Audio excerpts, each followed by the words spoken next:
All right, so today is going to be a massive show because I'm going to explain why I think people are severely underestimating just how high Bitcoin can go this year. And not only that, people are also severely underestimating just how quickly this move could happen. So today I'm going to be explaining my thesis behind Bitcoin, going through the massive debasement trade that we are currently seeing, which is causing gold, silver, and equities to skyrocket, how this ripples to the crypto market. And then I'm also going to discuss if Bitcoin does continue this trend. Obviously, we've just had a major breakout. Where is liquidity likely going to flow? How does Ethereum look? Is Bitcoin going to beat Ethereum? How do the altcoins look? Because there has been a big shift in the altcoin market as well that I want to discuss today. And at the end of the video, I'm going to be running through my altcoin watch list and telling you how I'm setting up my crypto portfolio. So if that sounds good, make sure you smash the like button to support this content and make sure you are subscribed and have the post notification bell turned on so you don't miss a single upload. So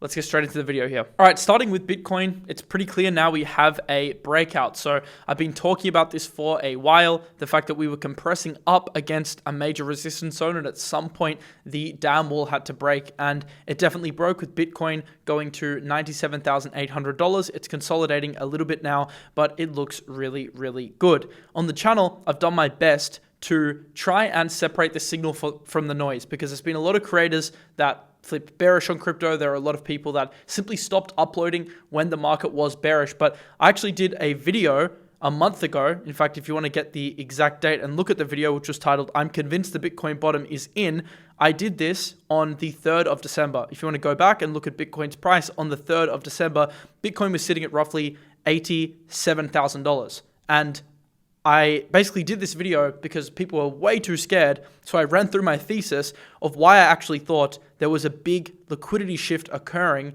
and the market was underpricing this over a multi-month time horizon. In the days leading up to that video, I also did a video telling you that you were being misled. All these negative headlines, China banning Bitcoin, sailor dumping, Japan crashing markets, Tether being insolvent, all of this was just distracting you from the real liquidity macro picture that was happening behind the scenes. And then to top it all off, before the new year, I said that the smart money was accumulating, and I went through my thesis as to why the big players were front-running 2026 whilst Bitcoin was still chopping in this range between 81 and 88. And I talked about my positioning and how I've been accumulating lots of Bitcoin in this zone. So this wasn't exactly unknown to us. We knew, or at least I knew, and hopefully if you've been watching the videos, you knew that Bitcoin eventually was going to have a breakout like it has.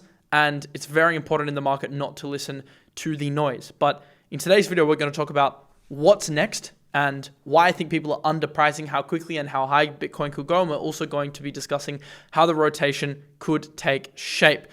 Just looking at short-term price action though for a second, like yes, we have had a breakout. What I will tell you is that if you want to get on board, what I would likely do is wait for pullbacks as price moves up. It usually doesn't move in a straight line after breakout. It's like even if you look at previous breakouts, typically you'll have consolidation, then you'll have a breakout, then you'll have consolidation again, then you'll have another breakout. So you can kind of play the rally-based rally trend. I think the really important thing for Bitcoin is just that we hold this 94K level. As long as that level holds, even if we retest that level, that's probably a level that I'd be interested in stepping in and buying. Even if we go a little bit higher first before we pull back, ultimately, I do think pullbacks will be for buying as Bitcoin establishes this new trend to the upside. I think something interesting to note as well is that 87.5 on the daily and the 4 hour is the point of control. So the highest traded volume node in the range.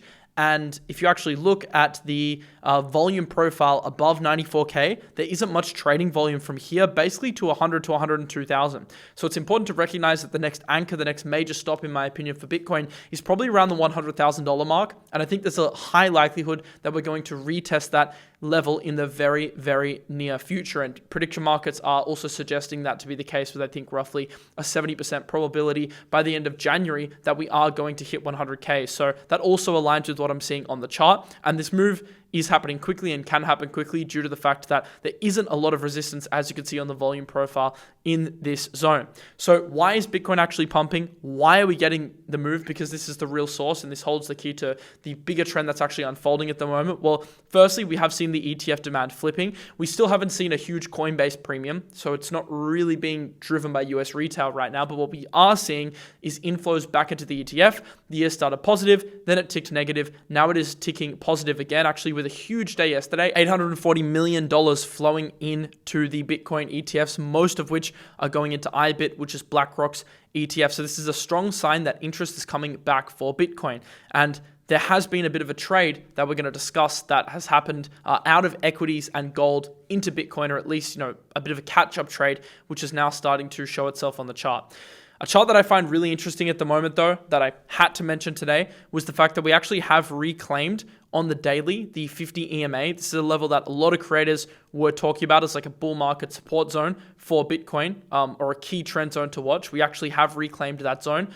We're not quite back to the weekly EMA, which is the one that Cowan and a lot of other big creators speak about, but we're getting close. It's sitting around 100, and Bitcoin is now pushing back up to 100, and I think we'll retest that zone. So keep in mind, as we start to cross these thresholds, sentiment will gradually shift more and more bullish. Now, I'm not saying it's going to be a straight line to the upside. We could definitely have downside. I mean, Paradise did speak about the fact that he thinks there could be a retrace into the 94 to 95,000 zone, and he actually took profits on his amazing Bitcoin long from the Mars High Club, and he said that he would buy back in a little bit lower if he gets the opportunity to. So it doesn't mean things will go in a straight line. There'll definitely be pullbacks, but if this is the trajectory to the upside, remember, it takes some time for the market to flip from bearish or neutral back into bullish. And I think one thing that could get a lot of people back on side and cause a little bit of offside positioning in the market is the invalidation of the 4-year cycle theory. So as Bitcoin starts to reclaim these levels that it lost, the same levels that people asserted represented the ending of the 4-year cycle, this could flip sentiment as people start to actually dismiss the 4-year cycle and say, well, no, we're not actually in a 4-year cycle, because I've been saying the whole time the 4-year cycle doesn't even exist, and that Bitcoin is actually a macro asset that follows global liquidity, and that is why Bitcoin is likely to go up. And once that narrative fully shifts, because I still think there's this contingent of the market that still believes in the 4-year cycle, I think that's when you could see a further violent repricing as people look to position in Bitcoin. But that's going to take weeks to play out. That's not going to happen overnight, but I'll get into a prediction later in today's video. I think it can happen sooner than people think. But the main driver behind Bitcoin isn't the recent uptick in ETF flows. It isn't necessarily, the fact that we're reclaiming EMAs and, traders are piling in.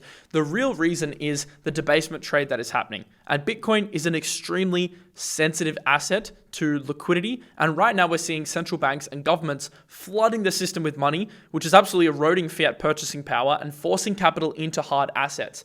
Now, if there were ever an environment for Bitcoin to thrive, it's this one. This is exactly what Bitcoin's built for. It's hard money. It's in many ways better than gold. You can't create any more Bitcoin supply. It's digital money. It's where the future of the world is going, towards AI, towards energy. It is exactly what I think the economy and investors need to hedge against this mass erosion of fiat currency that we're seeing. I mean, even look at China. Their M2 money supply has ballooned to over 48 trillion, which is their largest expansion since 2020, effectively printing trillions to secure real resources like commodities. You're also seeing the US implement expansive monetary measures. There's tens of billions of dollars going back into markets being injected through the Fed. This isn't official quantitative easing, but we are seeing some form of easing. Obviously, Trump is putting pressure on Powell to reduce interest rates. There's been a bit of back and forth between them, but there's extreme pressure to loosen things up so he can continue on this expansive phase, building more data centers, winning the war against China. And this has ultimately created a setup where monetary debasement is the new standard. And I'm not going to get too much into macroeconomics in today's video. I might do another video on this at some point. It's pretty scary for the average person, but as an investor into hard assets, as an investor into risk assets, it does create opportunity. It does kind of give me the slight vibe that we are in a bit of a boom or a bust cycle, kind of similar to what we saw in the .com bubble that was driven by this new exciting tech, similar to AI, which is this new exciting tech, back in 2000. I think there could be a similar playbook here. The main difference being that AI has, I think, extreme longevity. Now, obviously, the internet ended up having extreme longevity, but I think the productivity boost will happen a lot quicker with AI than it took the internet. Thus, we could see that shift from bearish conditions to bullish conditions happening a lot quicker than what happened during the .com bubble. And then obviously 2008 hit after that. So I do think 2026 will be the last like super positive year for equities and Bitcoin, and I think 2027 you'll start to see some pressure, potentially a bigger collapse towards the end of that year and 2028 before we head into a new bigger cycle in 29 and 30. I still think, by the way, there'll be lots of opportunities to make money at the end of this year, next year. I mean, markets are always presenting opportunity. Even technically, at the very beginning of the shift into this bullish phase, I mean, I had tons of big trades. I hit 100x on Pepe in 2023, and I was, airdrop farming, and I made a ton at the end of 2023. So, I mean, it doesn't really matter what conditions you're in. There are always opportunities. Of course, there are a lot of people that took shorting opportunities throughout the beginning of 2023 and 2022, and they also printed on the short side. So if you're able to kind of reverse your systems and implement methodology that you implement on the long side to the short side, you can also make money that way. You just need to make sure you're not fighting against the grain. And the problem with a lot of the Bitcoin shorters recently is they've been fighting against this massive trend that is happening. I mean, look at China, who have been absolutely exploding their money supply. Look at US, absolutely exploding their money supply. This shows in blue China M1, and US M1 is in black. And then you see the G10, so countries excluding the US, in this gold bronze color here. So you can see that the money supply is basically out of control, and it's now at a record $45 trillion. When you print this much money, hard assets benefit. And Bitcoin, although it was suppressed towards the end of last year, there was a lot of OG whales that were selling. We saw the DAT narrative start to go against crypto. There was worries about MicroStrategy. There were, all of these concerns happening. But at the end of the day, those concerns are tiny compared to the big picture here, which is Bitcoin is a hard asset, and it's digital money, and we are entering the biggest debasement trade of all time. If there was a time for Bitcoin to perform well, it is now. And this is just the first breakout, but you're starting to see that. A lot of this was front run last year, but things have gotten crazier. Like the latest injection from China is new. Trump has gone even more aggressive now. All of the rhetoric around, tariffs and, Doge and becoming more efficient and paying off the national debt. They're basically just throwing caution to the wind now, and they're just fully embracing the debasement era. So the market is also materially different now from when Bitcoin ran last year. It's even more in the favor of Bitcoin, in my opinion. You can see in 2025, it's been a much more expansive year already than 2024 and 2023. And it's actually approaching the levels of 2021, even though we're not in an aggressive QE cycle technically. Even though rates aren't as low technically, you're still seeing similar amounts of US money creation. So it's very, very crazy. And of course, this has resulted in, gold exploding. If you want a bit of a tip on gold, I'm really just paying attention to the money noodle on the daily. It's been a great indicator to use to trade gold. Obviously, that indicator is available in the Mars High Club. There are similar things you can create yourself, though, if you're not in the group. And I've basically just been monitoring this. So if we do end up getting a pullback, I think this could be a trading opportunity, using this as a risk barometer with a weekly close of 7 consecutive daily candles below. That could be an invalidation. Also, it's good to use the horizontal levels as well and map them out and try and get confluence between your horizontal levels and your moving averages. So gold is, and there's actually a confluence here, at roughly 4,400 if you're able to get an entry there on gold. That's a trade I'm still bullish on over a multi-year period because A, it's a debasement trade, but B, it's also a hedge against a potential collapse. I mean, obviously holding cash in a collapse is typically what you want to be holding, but gold is also a geopolitical hedge, so it kind of wins in this environment and it wins in a potential collapse, which is why it's doing so well right now. Obviously, this is being priced in. This isn't new. That's why it's run from 2,500 all the way up to 4,500. I think it can go to 5,000 to 6,000. A lot of big analysts agree. But you also don't want to be top blasting. You want to be very, very measured with these things, considering it's already been on a huge run. Another asset that's been on a huge run is silver, very similar to gold. And it's funny because we created these indicators to trade Bitcoin and crypto in the Mars High Club, but the macro assets are actually adhering to them really well. Silver's also been following the daily money noodle pretty much to a T since it broke out. So in terms of silver, it's massively overexpanded right now. I am getting questions in my Discord about, buying silver. And what I'm saying is, look, probably just wait until you get a retest of the noodle. Of course, we can keep going up for a little bit, but at some point it's going to come down and consolidate and give you an entry if you're interested. And gold did the exact same thing. This line here, these yellow lines were actually, or orange lines, were actually in at the time when I was tracking this wedge. What gold did is it put in a local top on the 21st of October 25. Then it went and consolidated for about 2 months before it broke out again, and it actually gave you a pretty clean retest. So pretty much it went on a massive expansive run, then it consolidated, then it broke out and ran again. A similar thing I think is going to happen with silver, where it's gone on a massive expansive run. It's likely going to consolidate. It could go a bit higher first, then consolidate before it breaks out again. That is probably going to be the pattern, and the real play here is buying during consolidation, not buying into massive blow off tops, because there's a lot of hype right now. These things turn. No one thought gold would stop when it was 4,400, but it did. It came back to 3,900, and then it expanded again. So keep that in mind.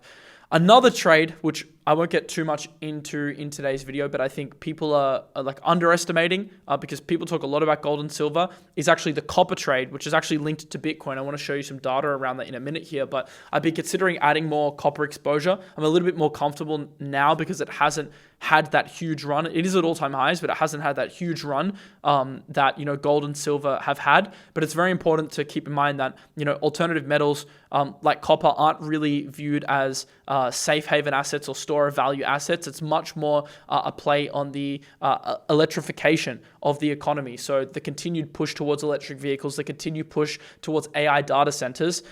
We're seeing right now a bit of a supply crunch with increasing demand. So you're seeing new copper discoveries down 80% since 2010, and it takes about 17 to 18 years to bring a new mine online. So even if demand catches up to price now, it's going to take way too long. There's probably going to be a supply shock in between. Electric vehicles use 3 to 4x more copper than older vehicles, and data centers need 27 tons per megawatt, and grid infrastructure globally is being rebuilt on copper. One thing a lot of people don't factor in is that, okay, of course, for your GPUs and for your data centers, you need copper, but you also need copper to run the electricity to power the data centers, and electricity is a massive, pick and shovel play off the back of AI. So copper, I think, is a good trade on electrification. It's not a store of value, but over a 2 to 5 year period, and potentially even longer, I think it becomes a very interesting play, and also one for this cycle as people look to move down the risk curve in terms of metals. Because I was doing a lot of research on metals. I have been for a long time, by the way. I've been a fan of gold since 2900. The only problem is I just didn't buy enough. That was my big problem. The silver trade I mostly missed, but I'm always researching this stuff, and copper stands out to me as one that could have upside. The only problem with it, and I actually did a report in the Mars High Club. If you're in there, I recommend reading the full thing. It's, I think, 6 or 7 pages, and it goes into a lot more depth. I spent about an hour putting it together today. The only thing to keep in mind is that it is at all-time highs, around 13.2K per ton. And the issue with it is that it's overextended versus historical averages versus the nominal price. So you are paying a premium right now due to the fact that people are pricing in these future tailwinds, like the expected lift that we're going to see through AI data center demand, and that hype is pushing price higher, so you're basically paying a premium now. So I still think it's an asset where you would want to wait for major dips. I haven't added any yet. It's actually in a channel right now, as you can see. Anything towards mid-range, but specifically the bottom of the range, I would look at buying as long as we maintain an uptrend. So that is basically my plan with gold, silver, and copper, because, they're things you just have to be paying attention to when the market is like this. But segueing into Bitcoin, there's a very interesting correlation between the copper trend and the Bitcoin trend. You can see that copper gold is actually breaking out right now. It's pretty much bottomed. It's at 2020 levels, actually lower than 2020 levels in terms of its ratio to gold. So I guess that's also boding well for copper. Typically, when it does hit a trough like this, it tends to rebound quite aggressively. It happened in 2013, 2017, 2018, and 2021 as well. So you're now seeing the uptick for copper. And when this typically happens, when copper expands versus gold, Bitcoin has historically expanded versus the copper gold ratio, which is actually quite interesting. Now, correlation causation, that's another argument. I don't think the reason for Bitcoin going up after copper reverses trend versus the gold ratio is the fact that Bitcoin and copper are intrinsically linked. Clearly, they're not. The main reason is because copper is representative of the overall business cycle. So it's actually correlated to ISM. So the correlation expands to Bitcoin as well. And that's why, you're seeing correlation. So copper is overall an asset that performs better during an expansive environment because, when rates are lower, when people are manufacturing, they need more copper for manufacturing. They need more copper to create data centers, electric vehicles, etc. Anything requiring electricity, really. And that's the reason why you see demand for copper increase, thus price increase, thus its relationship to gold increase. Historically as well, gold hasn't performed that well during bull runs. Now I think is an anomaly because we've seen a big debasement trade, but copper is more typically linked to risk on assets, like the NASDAQ, than it is to gold itself. This time's just an outlier because you're seeing this debasement trade just skyrocketing metals because of its mix with the geopolitical situation that maybe wasn't there in past bullish environments. So been researching a lot of this stuff, super, super interesting, and it's all interlinked with Bitcoin. And that's why I'm bringing a bit more macro on the channel, because I think it's so important that you understand what's happening with macro to understand what's happening with Bitcoin. And then, only then can you understand what's happening with altcoins and, really risky vehicles like small cap stocks, etc., to benefit off these broader trends. The other thing that's really interesting is that Bitcoin actually follows gold. You can see that when typically gold has massive bull runs, Bitcoin will run afterwards. So there definitely is a rotation. And I don't think it's a direct rotation in the sense that, gold investors are just like rotating into Bitcoin. I think it's a catch-up trade that happens when people miss gold or gold runs, Bitcoin typically runs after. And, a really interesting thought process here that not a lot of people are considering is that Bitcoin's digital gold, right? So if gold actually keeps going up, it increases the potential ceiling for Bitcoin's price. Like Jesse Eckel puts it really eloquently here. He says, if Bitcoin added the same dollar value as silver has in just the past year, we'd be at $350,000 per Bitcoin. If Bitcoin added the same dollar value as gold has in just this past year, we'd be at $1.7 million per Bitcoin. Many are severely underestimating how much higher Bitcoin can go from here. Because you have to remember, because gold's like a 15x multiple versus Bitcoin in terms of market cap, when it goes up, 10%, it takes multiples. It takes like Bitcoin going up 150% for the same equivalent market cap to be added. So not that much money needs to flow into Bitcoin, relative to gold to make huge price movements because the market cap's so much lower. So Bitcoin would be 1.7 million right now if it actually kept up with the gold increase. Now, obviously, this is moon math because, the market caps aren't the same, so you can't compare them because it's much further down the risk curve. So investors aren't going to treat them the same, but it's still, I think, important to reframe your thinking that gold going up is actually a really good thing for Bitcoin. So even if you're like underweight gold, it's actually a really, really good thing that it keeps going up. It's only increasing the ceiling for the comparison between Bitcoin and gold, which when investors allocate, that's the kind of stuff they look at. It's really left curve stuff, but they'll look at, all right, gold's a 15x versus Bitcoin. There's an opportunity here. Like, let's rotate or let's allocate. Or if new prospective investors are allocating, they might look at the Bitcoin trade over the gold trade. And I do think this is one of the reasons Bitcoin's running now, because it's just more attractive from an upside perspective and covers similar properties. Now, it doesn't cover the same properties, which is why it hasn't been increasing as much, but it has similar properties as hard money. And it, in many ways, is a digital gold, but it doesn't have the runs on the board, and it doesn't have the sovereign adoption or the institutional adoption yet, although it definitely has been happening, to cement itself truly as digital gold. And I totally understand that it needs to prove itself as digital gold before it behaves like that and we start to reach these kind of targets. But once that happens, there won't be an opportunity. So you're kind of front running it now by being a Bitcoin investor, by understanding, right, in another 5 years, because the ETFs have only been around for like a year and a half, like in another 5 years, it will be, accepted as a genuine hedge where pretty much every institution, every fund, that they'll hold 2 to 3% of their portfolio in Bitcoin as a hedge. Matt Haugen, who's the CIO of Bitwise, says that Bitcoin will reach new all-time highs by June. He says, I've spent half my life on CT and the other half speaking with institutions. On CT, it's extreme depression, fear, and greed, with people thinking the market will never get back on its feet. But when I join meetings with institutions, they've been strictly bullish. And I think this is important. I think there's a massive disconnect between how people feel, and we can see this because the YouTube views are down, the X engagement's down, and what's actually happening in the market. Matt goes on to say, a lot of what we're seeing now is institutions starting the new year and making new allocations. This is, evident on the ETF flows. And I think that's pushing the price up. I think we're on our way to new all-time highs in the first half of this year. I definitely think that's possible. In fact, last year, in my predictions that I made in Q4, I said I was expecting Bitcoin to at least go and gun for all-time highs in the first half of 2025. I actually think I'm slightly more bullish now. I think it could definitely make new all-time highs in the first half of did I say 2021? In the first half of 2026, because the debasement trade is just getting more and more and more extreme. Like some of the headlines that we are getting, obviously, with the Venezuela stuff, with China's money printing and expansion, with US policy, with what we're seeing between Trump and the Fed, it's all even crazier than what I thought last year. And last year was already pretty crazy. So I think this sets up Bitcoin well. The other thing is, and this is purely based on the eye test here, you can see, this really, and I did say this at the time in my, I'm pretty sure Bitcoin's bottomed video that I did, or I'm convinced Bitcoin's bottomed, that this fractal looked so similar to past bottoms. Like, look at how similar this and this look. And even this, this was more of an extended bottom, but this pivot out of the lows is so similar to the pivot that we saw back in March and then the pivot that we're seeing now. So, this is still an uptrend. I'm not looking at this chart thinking this is looking really bearish. I'm looking at this chart saying, well, new all-time highs are definitely on the table. So I do agree with Matt. I think there's a definite chance that we hit all-time highs by June. It doesn't really matter what the timeline is. We know this trade is playing out. We know 2026 is likely going to be a continued bullish year. So at some point this year, Bitcoin should at least gun for new highs.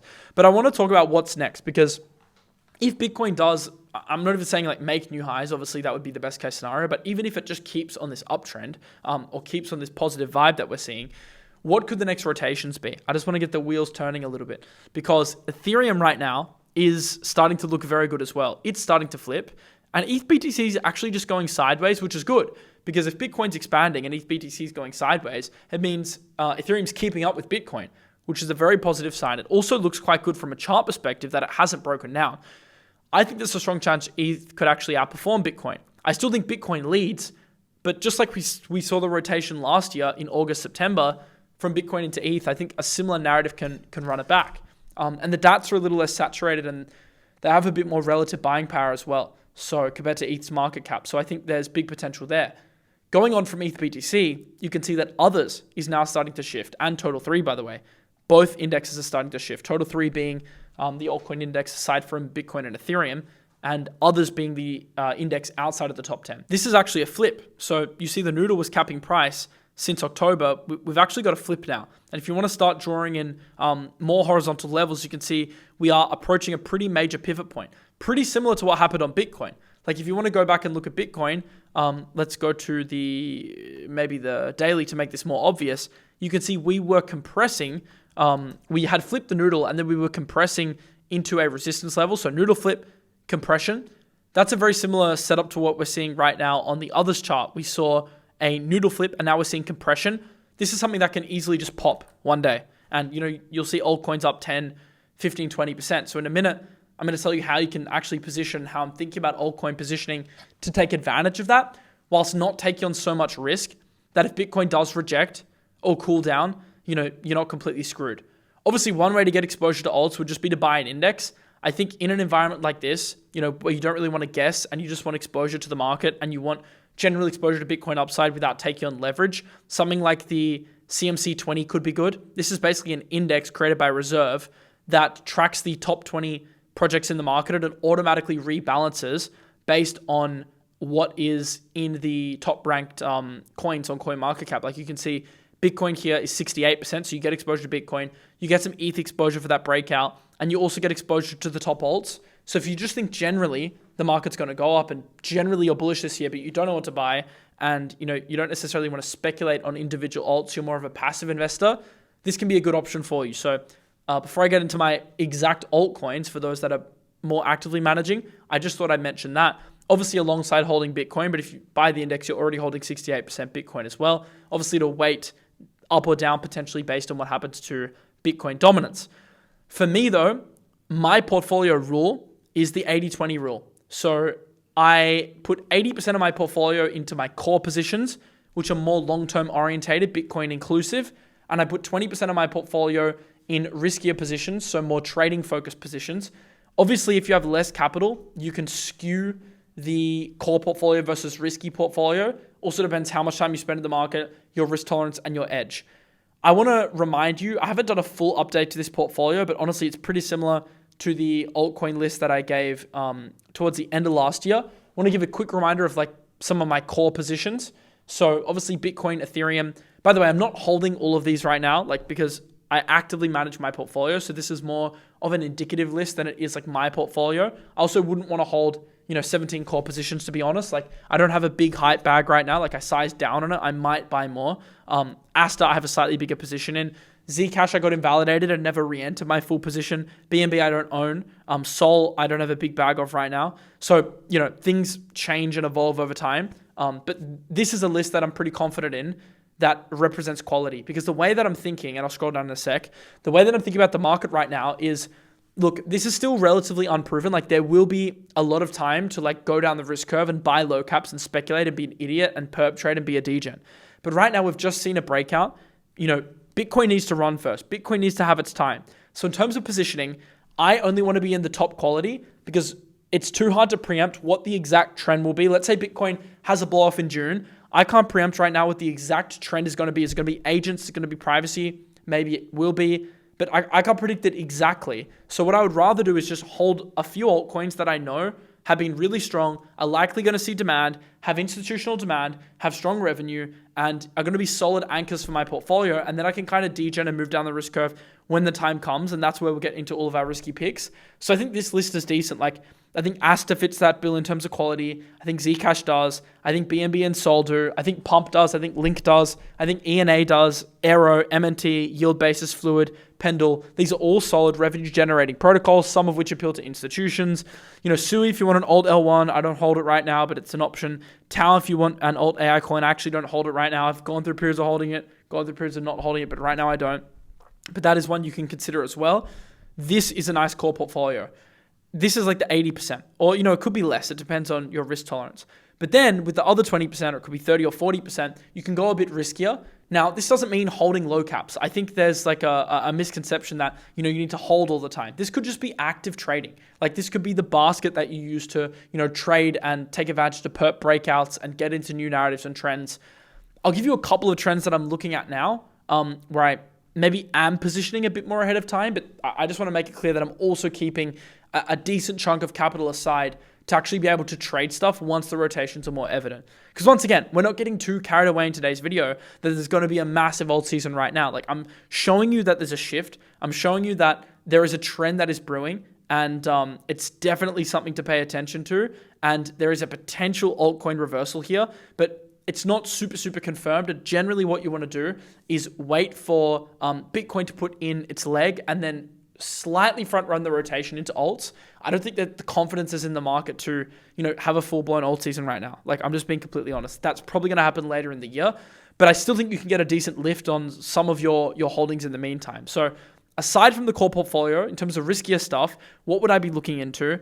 One sector I'd be looking into is AI. I mean, just scrolling down the list and, telling you some of the stuff I like. I think Aethia is undervalued. I've been holding this for a while. It's honestly been a bit of an annoying token to hold. I got invalidated twice and lost a chunk of money there. So my execution sucks, but I think at some point it'll do well. Some of the provider tokens are interesting as well. Like Kaito and Cookie are very interesting because when project launches ramp up, it benefits that ecosystem and that flywheel. The only thing is, how does the new X algorithm change affect Kaito, but it's definitely something to look into. There are a lot of protocols which launch which have big VC backing, which are just absolutely beat down, which at some point will squeeze. Like Sahara's on Binance, for example. Like, that is a token, let's actually look at the market cap right now. That's a token that I could definitely see squeezing. Like 72 mil market cap for a big launch, I could see squeezing. Allura is actually another one that launched at a really low market cap. I could see that squeezing. There are a lot of these big tokens which are like really, really beat down. That is alongside some of the more speculative like AI agent stuff that we could also position in. The only thing is with agents, like I think, by the way, 2026 is a massive year for AI agents. A big focus of mine is implementing AI agents in my daily workflow. I think that'll spill over into crypto markets. I think once people actually work out what you can do on Claude Code and what you can do on the Claude co-work, which is now on your desktop, like a desktop agent, they will be mind blown. And I think that hype will spill over into crypto at some point and applications will come from it, and they'll launch in crypto because they understand that you can get better network effect in crypto, you can get better marketing, you can get better distribution. That's all true. The only issue is it's very hard to preempt, because if this wave happens in May or it happens in July, like, can we really position now in a bunch of agents when maybe the winning agents in June, July, August are going to be different from the winning agents now. There are a few, like actually, Cled's up 103% today. If you go into Fabian's channel, he's been screaming from the rooftop about Cled. You can see he's been calling this for a long time. It's absolutely skyrocketed. So I just want to give a big shout out to Fabian. He's an absolutely amazing analyst, and that was an absolute banger. But apart from a couple plays in the market, I think it's hard to position long term. Fabian positioned in Cled though and did really, really well. I'd also be looking at things that aren't necessarily AI, but are AI adjacent. So business models which are getting an efficiency benefit based on the usage of AI, like RaveDAO, I think would be a good example. They've implemented the X402 standard, which is a new payment standard, which is really benefiting AI agent-to-agent payments. RaveDAO is actually a protocol that's about music and about entertainment, which I think is really cool. They have live experiences, they have live events with massive DJs. I think it's a really interesting ecosystem that I think you should check out. But they're using the X402 standard, and they're using AI in their own way in order to benefit their ecosystem. So I think ecosystems which are embracing this technology, but they aren't necessarily AI protocols. Like this is an events protocol, driven by IP, driven by community, but it uses AI. I think that is also a cool synergy, or it, uses tech which is used to power AI. So AI is very broad because a lot of businesses are implementing it, but I think looking for things that take advantage is something you should be doing, as well as looking at new launches. Like Sentient, for example, is a new launch that I'm invested in. They're building an open source AGI, so that can compete on the level of like ChatGPT. That's a huge market. Now, are they going to beat ChatGPT? I mean, that'll be hard to do, but I mean, that's a pretty big anchor. So even if you get a couple of percent of the way there, that's already a pretty high market cap considering, it could be the leading open source AGI. So this is one that's going to be launching soon. Their perps are already live. Of course, that's a bit riskier than buying spot, but we'll circle back when this launches and we'll talk about it when the market cap is officially live and the token's launched. The other sector I'd really be looking into as a priority is privacy. I mean, I know Monero's been pumping. Zcash had some issues. It's probably the better buy of the two, in my opinion, just given how high Monero's been running. But privacy, I think, is going to be a massive narrative. And I've actually got a smaller cap in the privacy space, which I recently accumulated. I'm going to post it in my Discord in the next 24 hours. So make sure you're in the Miles High Club. Link in the description below. I think that one could be a really, really strong one. It's like less than a 20 mil market cap. So it's one of the first like low caps I've added in a while. So when I see something that I like in a good narrative, I am willing to add it to my portfolio. It's just a little bit more rare in this market because I'm trying to reserve capital to play the rotation in the trading game later on once these narratives actually occur, because that's also how I've made a lot of my money historically. But in the case of this coin, I did decide to add it because the narrative was just too good to pass up on, and I just wanted to have a bit of exposure because I don't know when it could run soon because privacy's been absolutely exploding, and I think people are moving down the risk curve. Like Decred up 70% this week, Horizon up 42%, Pyrochain up 155. This privacy rotation's happening in plain sight. I want exposure to it, and that's why I added that position. So if you want to join the Miles High Club and get access to that in the next 24 hours, that'll be obviously before I talk about it anywhere else. And, follow the amazing analysts like Fabian, who absolutely nailed the Cled trade, and obviously Paradise, who's been nailing it, Morin as well. Join using the link in the description below. Come be a part of the community. That's where we post all the source. And, of course, I do these updates on YouTube when I can to keep you guys up to date. So that's that. I'll see you in the next video. I hope you enjoyed. Shout out to the Nerdy Gang, and I'll see you in the next one. Peace.